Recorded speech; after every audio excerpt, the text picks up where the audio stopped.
Minor habitual changes आपण केले पाहिजे. म्हणजे आता सरकारने विधेयक आणलंय, त्याचा कायदा देखील आता होणार आहे. पण फक्त कायदा बनवून चालत नाही. म्हणजे आपल्या देशात आपण पाहिलं तर लोकांच्या मानसिकतेत बदल होणं तितकंच महत्त्वाचं आहे. तर यासाठी काय करावं लागेल?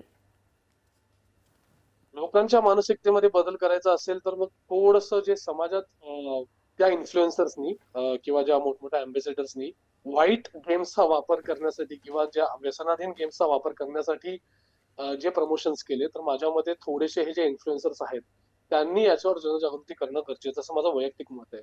कारण की मी जसं मगाशी बोललो, की लोकांना माहितीच नाहीये, की आपण हे जे सोशल मीडिया वापरतोय, हे आपलं भान हरपण्यासाठीच बनवलंय. म्हणजे त्याची पूर्ण निर्मितीच अशी केलेली आहे, की तुम्ही भान हरपून जाल त्याच्यामध्ये. ज्याला इंग्लिशमध्ये डूम स्क्रोलिंग नावाचा एक प्रकार म्हणतो, की तुम्ही करत राहता. तुम्हाला कळत पण नाही. तुम्ही असे 2-3 रील बघता आणि मग पुढे जाताना कळतं, की दीड तास निघून गेले.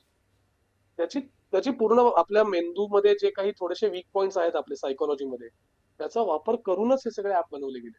तर पहिली गोष्ट म्हणजे याचा प्रचार आणि प्रसार होणं गरजेचं आहे, की सोशल मीडियाचे ॲप्स जे आहेत, ते ॲप्स तुमच्या स्वतःच्या वेळेवर, तुमच्या स्वतःच्या अभिव्यक्तीवर आणि तुमच्या स्वतःच्या सायकॉलॉजिकल हेल्थवर घालून पैसे कमवण्यासाठी बनवले गेलेले आहेत. हे भान आधी लोकांपर्यंत पोहोचणं किंवा ही माहिती लोकांपर्यंत पोहोचवणं गरजेचं आहे असं माझं मत आहे. लोकांना एकदा कळलं, की याच्यामुळे आपल्या आयुष्यामध्ये निगेटिव्ह गोष्टी घडतायत, तर ते आपोआपच बाहेर पडायला लागतात.